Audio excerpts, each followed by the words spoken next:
Hi there, welcome to my first ever YouTube video. I have this book on ancient Egypt. I thought I'd read through it a wee bit.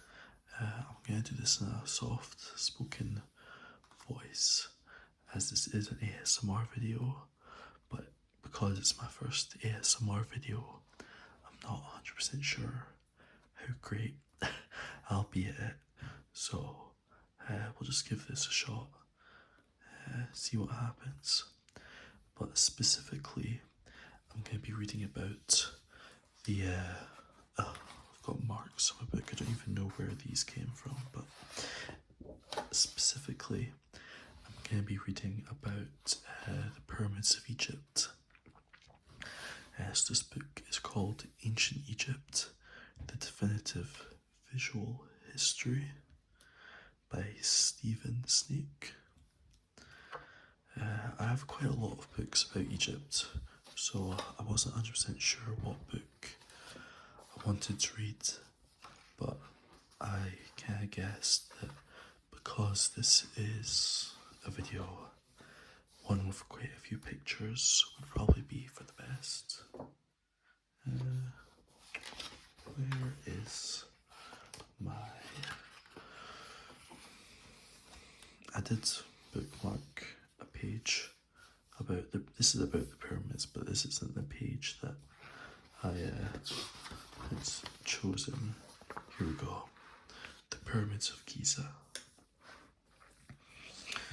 So I'm just gonna read through some of the text here. It just has all sorts of information about the pyramids of Giza. So during the Old Kingdom, the kings of Egypt chose to build their tombs, usually pyramids, in various locations on the west bank of the Nile. All of these places were close to the city of Memphis.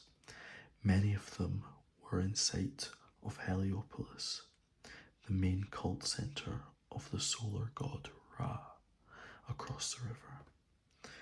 Within these general parameters, each king chose the specific site for his tomb, taking certain factors into consideration.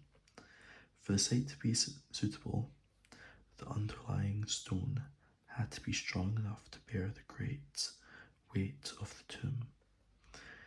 The king also had to decide whether he wished to be buried alongside previous monarchs or in a completely new location, free from any associations with the past.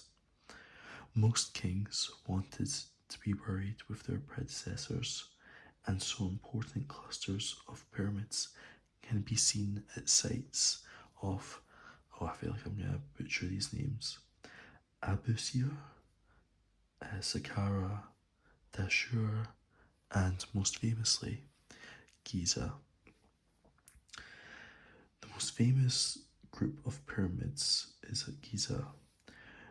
The first pyramid to be built there was that of Khufu, who did not follow his father Snefru to Dashur, but chose this more northerly site. The most obvious feature of Khufu's pyramid is it's the largest of the royal pyramids. The pyramid itself was just one part of Khufu's funerary complex.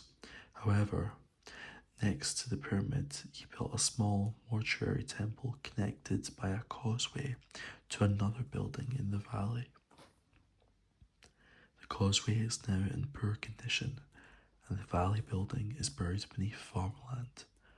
On either side of the pyramid, Khufu also built huge cemeteries of mastaba tombs, which were laid out in neat, regular rows. These were for his family and courtiers. I messed that word up, I don't know what that is. So that they could be buried beside him for eternity. I'm guessing this is Khufu. Oh yeah, no, it is. The only complete statue to bear the name of Khufu is this tiny 7.5 centimeter, 3 inches tall ivory statue that was excavated from the temple at Abydos. Wow, that's kind of interesting. The guy with the biggest pyramid has the smallest wee little statue.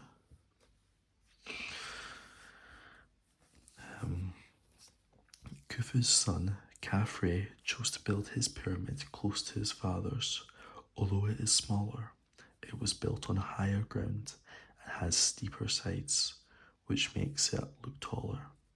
In many ways, it is a better example of an Old Kingdom pyramid complex than Khufu's. It has a large mortuary temple, and its valley building, which is made of huge blocks of red granite, is one of the best preserved pieces of Old Kingdom architecture. The pyramid of Khafre's own son, Menkaure, is the smallest of the Giza group. It was still unfinished when Menkaure died, but it too has the classic features of an Old Kingdom pyramid complex. So you've got a wee little map here of Giza. That's the Pyramid of Giza, Khufu's, Khafre's, and then Menkaure. I think I'm messing up his name as well. Oh, I should have probably researched the names before I made the video. Khufu's pyramid was laid out so that 2 of its sides aligned to true north with impressive precision. It was also built close to the edge of the desert plateau, overlooking the valley. When his successors built pyramids at Giza, they did so with their predecessors' monuments in mind. Khafre's pyramid was laid out to match his father's, but its causeway was positioned so that the valley building stood right next to a small temple that stood in front of the Great Sphinx. Menkaure built his pyramid with the 2 earlier pyramids in mind, chose a spot so that a straight line could be drawn linking the southwest corners of all 3 pyramids of the Giza pyramids. The reasoning behind these and other alignments is not clear. Some writers have argued that the Giza pyramids were designed to mirror constellations of stars, especially that of Orion, no clue, but few scholars have been convinced by this idea. I think there's another page as well after this. This is just a random fun fact that I just know, but I think it's so interesting that the Giza pyramids are some of the oldest pyramids in Egypt, yet they're some of the best preserved.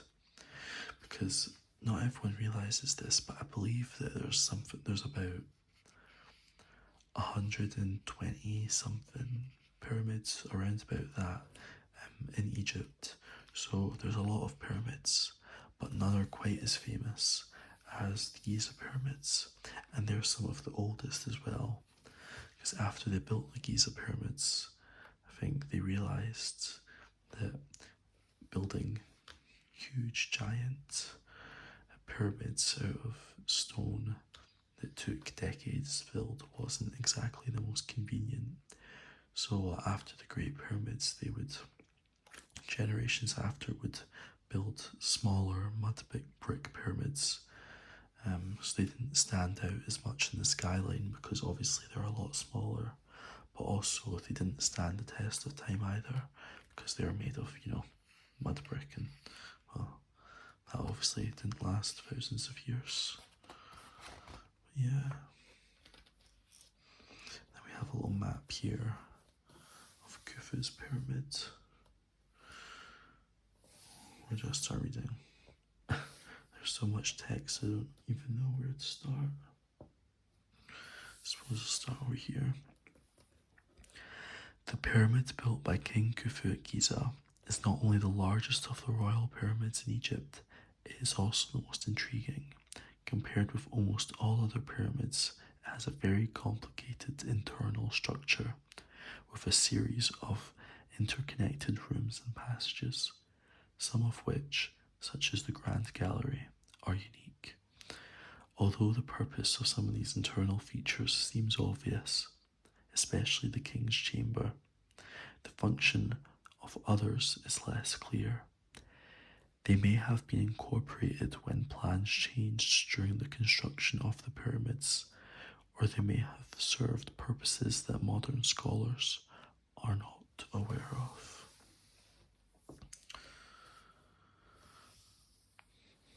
The secret to building a large pyramid was good organization. The right number of workmen and the right amount of stone in the right place. A series of ramps was probably used, with gangs of workmen dragging the stone blocks into place.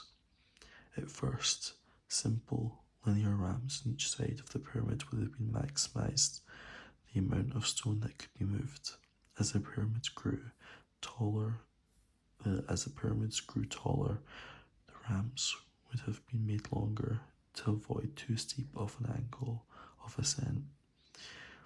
At this point, the linear ramps may have been replaced by a spiral one running around the upper part of the pyramids.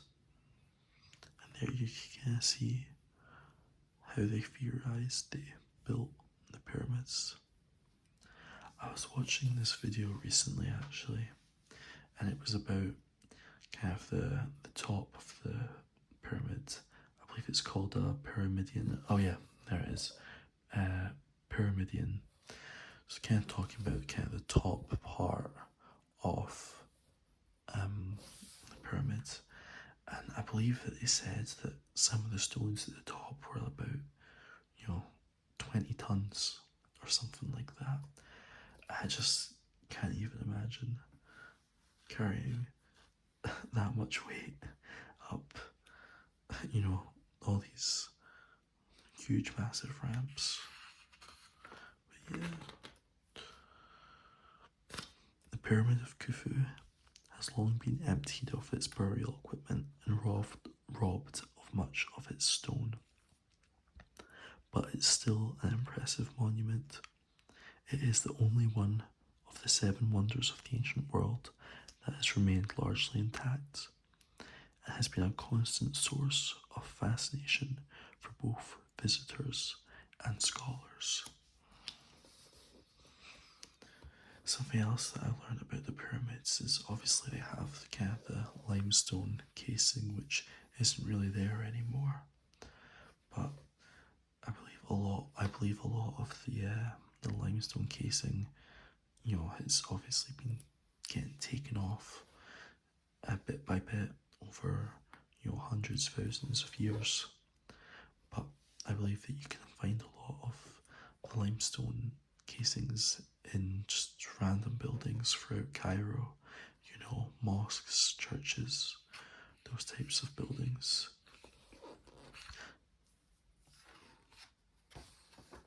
And then the book goes on to talk about the Great Sphinx.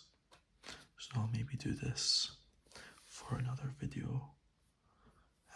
There's quite a lot of material in this book about different topics in ancient Egypt. So if that's something that, you guys would be interested in, I can definitely make some more videos talking about all the different chapters in here. Because I think it's interesting to learn, not only obviously for the video, but I think for myself, I enjoy reading it and learning more about ancient Egypt. So yeah, I hope this video wasn't absolutely horrendous like I thought it was gonna be. I am literally just making this video on my phone, so I don't even know how good the audio will be.